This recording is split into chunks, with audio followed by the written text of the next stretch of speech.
Hey, this is Ryan from Geek.com, and this is the Galaxy S5. I want to show you real quick how to use easy mode on this device. It will ask you when you first start it up if you want to enable easy mode, and you are of course free to decline at that time, but if you want to turn it on again later, that's pretty easy to do. It's in the settings.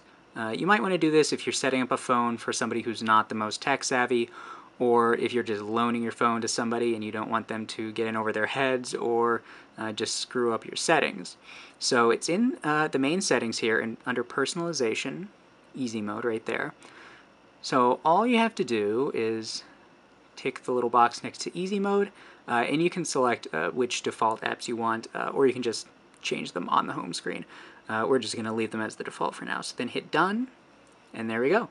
It puts us on a very different looking home screen. So everything, all the widgets and shortcuts that were on the home screen before are replaced with this default layout. There are only 3 home screens. So the center one has, the clock, the weather, calendar, and a couple of default Samsung apps. And you'll notice that the hot seat is gone from the bottom here, so you don't have those persistent shortcuts or the really prominent app drawer button. You also have a pedometer readout on the home screen, which updates live if you have that enabled, and it's actually pretty neat. So over on this screen is where you have app shortcuts.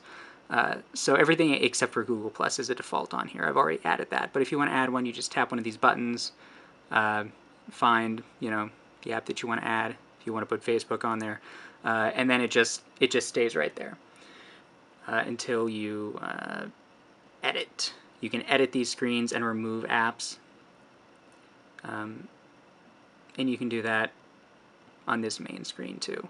It's a little bit counterintuitive because you don't on a regular home screen you would long press to get rid of stuff, but that doesn't do anything in Easy Home. And then if you want to access the full app list, it's right down here. That button will take you to the full list. But you should try to get the most used stuff on the home screen. That'll make it a lot easier to use. So then over on the left screen, this is just where you have favorite contacts. You can put them in whatever arrangement you want. When you tap one of these, you can either add an existing contact or create a new one. And if you tap on these, it opens the contact card, and you can call or text or what have you. So then, if you're just doing this temporarily and you want to go back to your original home screen, all you have to do then is go into the settings, and you see it has easy settings, so you have fewer options in here. You can always hit more settings and go to the full list. But in easy settings, it still should have the easy mode link right here on that page, and then you can just tap standard mode, done, and there we go, and we're back home.